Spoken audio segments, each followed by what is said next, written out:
किसी भी भाषा के लिए प्रमुख होता है शब्द। शब्दों की रचना कई प्रकार से होती है, जैसे कि हिंदी में शब्दों की रचना 3 प्रकार से होती है, उपसर्ग के द्वारा, प्रत्यय के द्वारा और समास के द्वारा। इस वीडियो में हम बात करेंगे समास की। समास के द्वारा हम कैसे शब्दों की रचना करते हैं। तो समास है क्या? समास का अगर हम शब्द विग्रह करेंगे तो ये आएगा सम आस, यानी कि पास रखना। 2 सार्थक शब्दों को अगर हम मिला देते हैं तो उसे हम कहते हैं समास। 2 सार्थक शब्द मिलके, सार्थक मतलब जिसके मीनिंग्स हो, जिसका मतलब निकले, उन शब्दों को अगर हम मिला देते हैं तो उसकी जो विभक्तियाँ होती है, उनके बीच में जो कारक विभक्तियाँ होती हैं, जिसे परसर्ग भी कहते हैं, वो लुप्त हो जाता है और एक नया शब्द बनता है जिसे हम सामासिक शब्द कहते हैं। ठीक है। कुछ लोगों को लगता है कि समास में और संधि में फ़र्क क्या है, लेकिन संधि बनता है ध्वनियों के मेल से। ठीक है। किसी एक शब्द में 2 ध्वनि के चमत्कार से 2 ध्वनियाँ जब मिलती हैं तो उसके चमत्कार से एक नया शब्द बनता है, उसे हम कहते हैं संधि। मान लो अगर मैं लिखता हूँ सु जमा आगत, तो ये कहीं से भी स्वागत नहीं लगता लेकिन होता है, तो ये एक चमत्कार है, तो इसे हम कहते हैं संधि। लेकिन अगर मैं ऐसे बोलूँ रसोई के लिए घर, और इन सबको अगर मैं जोड़ दूँ, ये बीच में कारकीय विभक्ति है जिसे हम परसर्ग भी कहते हैं, परसर्ग कारकीय विभक्ति। तो ये इन सबको अगर मैं छोटा करके संक्षिप्त में लिखूं तो ये बनता है रसोई घर। अब इसमें कोई चमत्कार नहीं हुआ, एक सामान्य बुद्धि वाला व्यक्ति भी ये अगर लाइन बोल दूं तो ये उसको समझ में आ जाता है। लेकिन एक सामान्य बुद्धि वाले व्यक्ति को अगर मैं बोलूं कि बताओ जगत जमा ईस क्या होगा, तो वो नहीं कह पाएगा जगदीश, क्योंकि यहाँ ये त, यहाँ द कैसे बन गया। इसके लिए एक अलग से अध्याय पढ़ना पड़ेगा, संधि। ठीक है। तो ये ध्वनियों का मेल है और समास जो है वो शब्दों का मेल है। सार्थक शब्दों के मेल को हम समास कहते हैं। ठीक है। तो ये छोटी सी बात आपको समझ में आ गई। अब समास के कई सारे प्रकार हैं। समास आपको 6ठी क्लास से लेके 12वीं तक काम में आता है, पर 6ठी से लेके 10वीं तक सेम ही मैं सबको पढ़ाता हूँ। जितने भी मेरे बच्चे हैं ट्यूशन के, स्कूल के, उनको 6ठी से 10वीं तक मैं एक ही जैसा पढ़ाता हूँ और सबको समझ में आ जाता है। ठीक है। और उनके जो अंक आते हैं, कभी भी हिंदी व्याकरण की वजह से उनके अंक हमेशा अच्छे आते हैं। ठीक है। तो आप भी इस वीडियो को ध्यान से देखना, पूरे ध्यान से देखोगे तो आपके नंबर भी एग्ज़ाम में बहुत अच्छे आने वाले हैं। देखिए, समास के 6 प्रकार आपको पढ़ाए जाते हैं, अब इसको 4 कर दिया गया है। कैसे? इन तीनों को मिला के एक ही समास कर दिया गया है। कर्म धाराएं और द्विगु को तत्पुरुष का ही अंग मान लिया गया है। ठीक है। तो हम बारी बारी से हम समास को पढ़ते हैं, उदाहरण सहित समझने की कोशिश कर। तो चलिए, पहली बारी है तत्पुरुष समास की। तत्पुरुष, तत्पुरुष के जो समास की जो हम परिभाषा देते हैं वो कुछ इस तरह से देते हैं कि इसमें जो 2 पद होते हैं, जैसे कि मान लो मैंने एक शब्द लिखा यहाँ पे राजमहल। अब इसमें 2 पद हैं, आपको छांटने हैं। एक है राजा और दूसरा है महल। राजा का महल, तो ये राज प्लस महल। तो ये बाएं हाथ में जो ये दिख रहा है आपको, इसे कहते हैं पूर्व पद। ठीक है। और दाएं हाथ को जो शब्द दिख रहा है सीधे हाथ को, उसे कहते हैं उत्तर पद। आसान है। तो तत्पुरुष समास की ये विशेषता है, ये खासियत है कि इसका जो उत्तर पद होता है वो प्रधान होता है और पूर्व पद इसमें गौण होता है। यानी उसे लिखा तो रहता है लेकिन उसकी जो महत्ता है, उसकी जो वैल्यू है वो कम होती है। जैसे अगर मैं बोलूँ कि राजमहल में आग लग गई, तो कोई ये नहीं कहेगा कि राजा के शरीर में आग लग गई। लोग समझेंगे कि उस मकान में, उस हवेली में, उस महल में आग लगी है जिसमें राजा रहता है। जैसे मैं बोलूँ घुड़सवार को चोट लग गई, तो कोई ये नहीं कहेगा कि घोड़े को चोट लगी। ठीक है। लोग कहेंगे उस पर जो बैठा हुआ था उसको चोट लगी। यानी कि उत्तर पद की प्रधानता है, इसकी महत्ता ज़्यादा है। घुड़सवार अगर हम बोलते हैं तो सवार की बात हम कर रहे हैं, उस पर जो बैठा है, घोड़े पे जो बैठा है उसकी बात हो रही है, ना कि घोड़े की। ठीक है। तो ये तत्पुरुष को ऐसे हम पढ़ सकते हैं। अब तत्पुरुष के भी कई उप प्रकार हैं, उपभेद हैं। ठीक है। जैसे जैसे आपका सिलेबस बड़ा होता जाएगा आप इसे पढ़ते जाएंगे, पर छठी सातवीं में इतना ज़्यादा डिटेल में नहीं पढ़ना, लेकिन फिर भी मैं 10वीं कक्षा के बच्चों को 12वीं कक्षा के बच्चों के लिए मैं ये बता देता हूँ कि इसके पहले तो 8 जो कारक हैं उसमें से 2 हटा दो, पहला कर्ता और आखिर का संबोधन। इन दोनों कारकों को हटा दो तो ये बन जाता है, बचते हैं 6 कारक। उन 6 कारकों को लेके हम 6 तत्पुरुष समास करते हैं, ठीक है। और उसके बाद 2 अलग से पढ़ते हैं जिसमें एक नग्य तत्पुरुष होता है और एक तत्पुरुष होता है जिसमें कर्मधारय और द्विगु आ जाते हैं, ठीक है। तो हम 6 तत्पुरुष के नाम लिखते जाएंगे और उसके उदाहरण से उसको समझने की कोशिश करेंगे।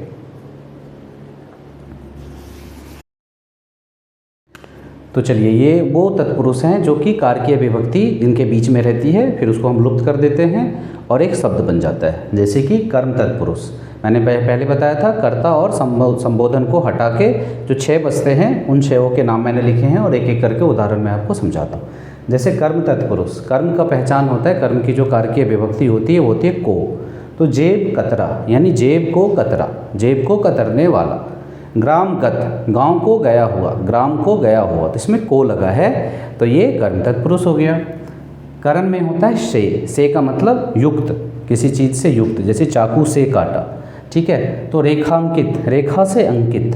तुलसीकृत, तुलसी द्वारा रचना की गई हुई, यानी कि से और द्वारा इसकी विभक्ति है। अपादान, अपादान का क्या चिन्ह है, में या पर। तो अपादान, आप इसका उदाहरण दे सकते हो, कर्महीन, इसका भी विभक्ति से है लेकिन इसमें अलगाव का भाव होता है, अलग होने का। जैसे फ्रिज से निकाला, पेड़ से पत्ते गिर रहे हैं, देखो कारक भी आप पढ़ रहे हो। तो कर्महीन, कर्म से हीन, यानी कर्म अलग हो गया उस व्यक्ति से, ठीक है। इसका एक और उदाहरण दे सकते हैं, रोग मुक्त, रोग से मुक्त, रोग से रोगी अलग हो गया, अलगाव का भाव है, तो ये भी एक इसका उदाहरण हो सकता है, रोग। अधिकरण, अधिकरण का मतलब इसका जो विभक्ति होती है वो होती है में और पर। तो इसमें हम क्या लिख सकते हैं, उदाहरण में क्या दे सकते हैं, जैसे इसका उदाहरण हो सकता है शरणागत, शरणागत, शरण में आया हुआ, है ना, शरणागत। कुल श्रेष्ठ, कुल में श्रेष्ठ, तो देखो में आ रहा है इसमें, कुल श्रेष्ठ, तो ये में और पर। संप्रदान, संप्रदान का विभक्ति होता है के लिए, तो इसमें हम लिख सकते हैं रसोई घर, रसोई के लिए बनाया हुआ घर, रसोई घर, है ना। पुस्तकालय, पुस्तक के लिए आलय, है ना, तो ये एक के लिए इसमें लिखा रहता है। संबंध, संबंध में होता है का, के, की, तो इसके तो बहुत सारे आपको मिल सकते हैं। जैसे कि राजमहल, पहला ही मैंने शब्द लिखा था राजमहल, राजपुत्र, है ना, तो ये राजा का महल, राजा का बेटा, इसमें का, के, की, ये तीनों चीज़ अगर बीच में है तो वो कौन सा तत्पुरुष समास होगा, वो होगा संबंध तत्पुरुष समास। तो ये हमने बहुत ही डिटेल में पढ़ा है, ठीक है। इसके अलावा भी 2 समास होते हैं, जैसे कि मैंने बताया था, एक होता है नग्य, नग्य तत्पुरुष समास, ये आपको बहुत कम देखने को मिलेगा, ये कारकीय विभक्ति इसमें नहीं रहती। इसका जो पहला पद होता है वो एक निषेधवाचक वाक्य शब्द होता है, निषेधवाचक, यानी कि उसमें नेगेटिविटी रहती है, ना रहता है, ठीक है, निषेध। और इस समास को हम कहते हैं नग्य तत्पुरुष समास, ये भी तत्पुरुष का ही हिस्सा है। जैसे इसके उदाहरण क्या हो सकते हैं, तो इसका उदाहरण हो सकता है असंभव, जो संभव नहीं है। देखो अ का मतलब क्या होता है, विपरीत, विलोम होता है, उल्टा होता है। अ का मतलब नहीं, संभव नहीं। अस्वीकार हो गया, जो स्वीकार नहीं है, ठीक है। या जैसे हो गया कि असभ्य, जो सभ्य नहीं है, ठीक है। या नास्तिक, जो आस्तिक नहीं है। देखो पहला पद क्या होना चाहिए, एक निषेधवाचक होना चाहिए, तो उसको हम क्या कहते हैं, और एक अव्यय भी है, वो पहला शब्द जो है वो अव्यय भी है और एक निषेधवाचक अव्यय है। कुल मिला के उसका जो अर्थ आएगा वो एक विलोम शब्द होगा, एक नकारात्मक होगा वो, ठीक है। असभ्य, अनादर, नास्तिक, पहला शब्द एक अव्यय हो जो निषेधवाचक हो, तो उसको हम कहते हैं नग्य तत्पुरुष समास। ये आपको 10वीं या 12वीं के सिलेबस में देखने को मिलेगा, 6ठी 7वीं 8वीं सब में ये नहीं है, ठीक है। चलिए, तो शॉर्टकट में हमने, संक्षेप में हमने तत्पुरुष समास को पढ़ लिया है उदाहरण सहित। अब हम कर्मधारय और द्विगु को अलग अलग करके पढ़ेंगे, लेकिन ये मान के अब चलो कि ये दोनों भी तत्पुरुष के ही हिस्से हैं। चलिए आगे कर्मधारय समास पे। कर्मधारय समास क्या है, इसके जो दोनों पद हैं, इसका डेफिनेशन हम, इसकी परिभाषा कैसे देंगे। इसके जो दोनों पद हैं, जैसे कि नील गाय। इन दोनों शब्दों में जो संबंध होता है वो होता है विशेषण विशेष्य का, और दोनों ही पद प्रधान होते हैं। इसमें किसी ऐसे नहीं कह सकते कि पूर्व पद या उत्तर पद प्रधान है, दोनों ही प्रधान है। नील भी प्रधान है, गाय भी प्रधान है। विशेषण और विशेष्य का संबंध होता है, या उपमा और उपमेय का संबंध होता है। ठीक है, कौन से संबंध होते हैं? विशेषण या विशेष्य का, या उपमा और उपमेय का। कैसे समझाता हूँ। ये देखो, नील क्या है? नील एक रंग है। तो विशेषण क्या होता है? किसी की लंबाई, किसी का रंग, किसी की मोटाई, यही बताने को विशेषता कहते हैं ना, विशेषण होता है। और किसकी विशेषता बता रहा है? तो गाय की, तो वो विशेष्य हो गया। तो ये संबंध कैसा बना? विशेषण और विशेष्य का संबंध बन गया। तो ये कर्मधारय समास है। लेकिन अगर यहाँ पे लिख दे चंद्रमुखी, तो ये विशेषण विशेष्य संबंध नहीं है, ये उपमा उपमेय है। क्योंकि चांद जैसा मुंह, तो चांद क्या है? उपमा है। उपमा अलंकार भी आपने पढ़ा होगा। और मुंह की विशेषता, मुंह की उपमा दे रहा है, तो मुंह क्या है? मुख क्या है? उपमेय है। तो संबंध कैसा बना? चंद्रमुखी, मृगनयनी, सुलोचना, ठीक है, कमल नयन, कर कमल, इस तरह के जो शब्द होते हैं इनमें संबंध होता है उपमा उपमेय का। तो इसको हम कहते हैं कर्मधारय समास। नील गाय, नीलकंठ, ठीक है, ये भी एक विशेषता है। तो इन सबको हम कहते हैं कर्मधारय समास। लेकिन ये नीलकंठ जो है, अगर मैं सिर्फ ऐसे बोलूं कि नीलाकंठ, तभी तक ये कर्मधारय समास है। लेकिन अगर इसका मैं विग्रह ऐसे करूं, नीले हैं कंठ जिसके, या नीला है कंठ जिसका, तो इसका मतलब शिव जी होते हैं, और ये कर्मधारय समास नहीं रह जाएगा। ये दोनों पद तीसरे पद की तरफ इशारा कर रहे हैं, तो ये बन जाएगा बहुव्रीहि समास, जिसके बारे में हम आगे चर्चा करेंगे। तो कर्मधारय समास ही तभी तक है जब तक इनके बीच में संबंध क्या है, या इसका विग्रह हमने कैसा किया है? नीलाकंठ। ठीक है, लेकिन हमने पूरा, अगर हमने इसे विस्तार से बोला, नील है कंठ जिसका, तब तो वो शिव जी हैं। ठीक है, जैसे मैंने बोला त्रिलोचन, तो तीन नेत्र, तो ये सीधे सीधे तीन क्या है? एक संख्यावाचक विशेषण है, तो ये कर्मधारय समास है। लेकिन तीन है लोचन जिसके, वो भी शिव जी हैं, वो बहुव्रीहि समास हो गया। या तीन आँखों का समाहार, तीन आँखों का समूह, तो वो एक द्विगु समास हो गया, क्योंकि पहला पद उसमें क्या है? संख्यावाचक है, और एक पूरा ही समाहार है। दूसरा पद जो है वो एक ग्रुप है। सीधे मैं अगर तीन नेत्र बोलूँ तो ग्रुप नहीं बनता। तीन आँखों का समाहार, एक झुंड, तब वो बन जाता है द्विगु समास। ठीक है, तो ये थोड़ा डिटेल में मैं बता रहा हूँ। ये एक ही शब्द के कई सारे मतलब होते हैं, उसके इस्तेमाल के ऊपर है कि आपने उसका उदाहरण किस उद्देश्य से दिया है। ठीक है, तो आप भटकना मत, एक ही शब्द को कई जगह हम इस्तेमाल कर सकते हैं। तो ये हो गया कर्मधारय समास। अब हम पढ़ते हैं इसका अगला द्विगु। ये देखिए, ये है द्विगु समास। द्विगु समास का मतलब, इसका जो पूर्व पद होता है वो एक संख्यावाचक शब्द होता है, जैसे त्रिफला। लेकिन अगर मैं सिर्फ ऐसे बोलूं कि तीन फल, तो ये कर्मधारय समास है। लेकिन अगर मैं बोलूं तीन फलों का समाहार, इन तीनों को मिला के एक जड़ी बूटी, तीन जड़ी बूटियों को मिला के हम एक औषधि बनाते हैं, त्रिफला, तो भी हम इसको कह सकते हैं द्विगु समास। अदरवाइज अगर मैं सीधे बोलूँ तीन फल, तब तो ये एक हो गया कर्मधारय समास। लेकिन मैंने बोला तीन फलों का समाहार, तब ये एक द्विगु समास है। नवरात्रि,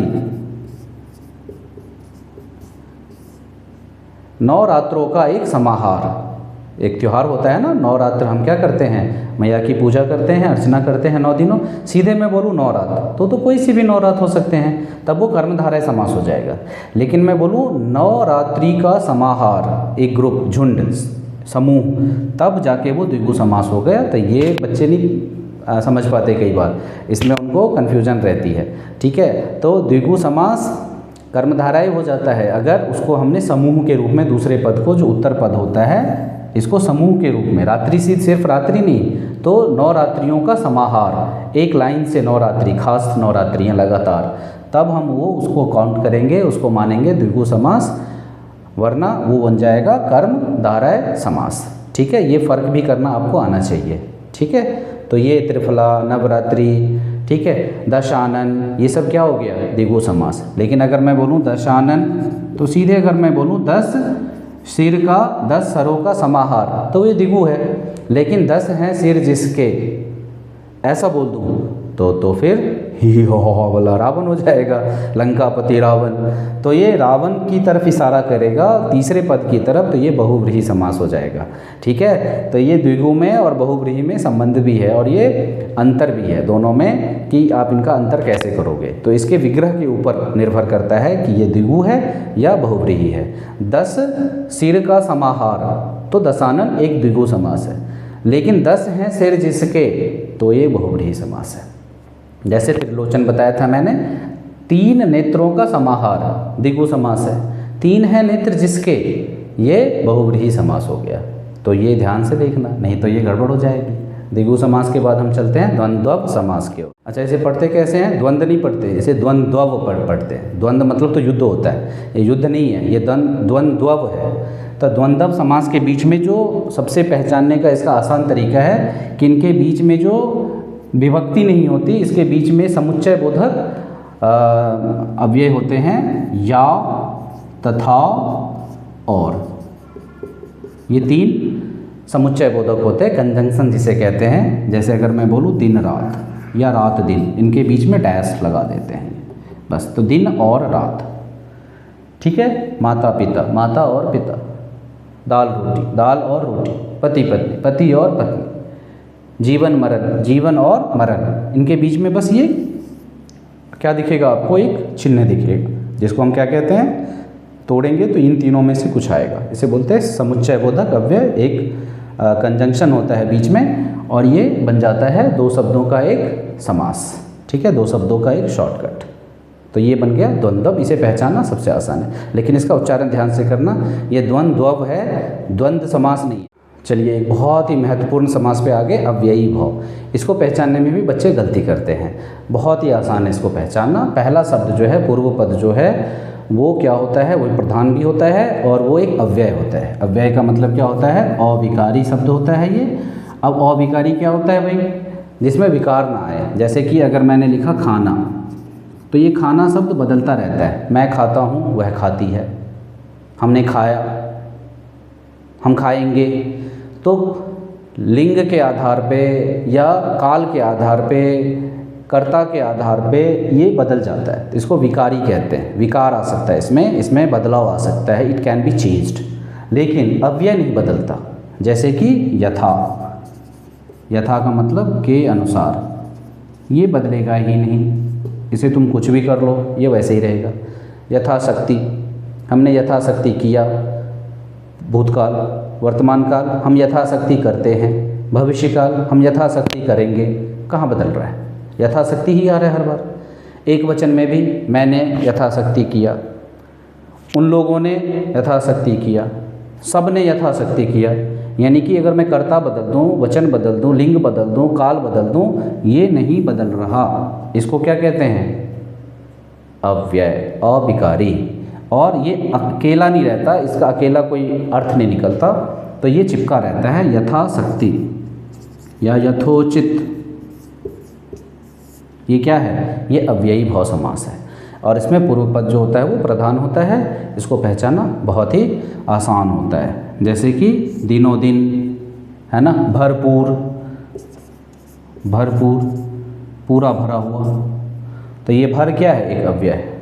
ठीक है, तो अव्ययी भाव समास को भी पहचानना बहुत ही आसान है। आमरण, आजन्म, आ इसमें देखो अव्यय है, जन्म से लेकर मरने तक, ये सब क्या है? एक अव्यय है पहला शब्द।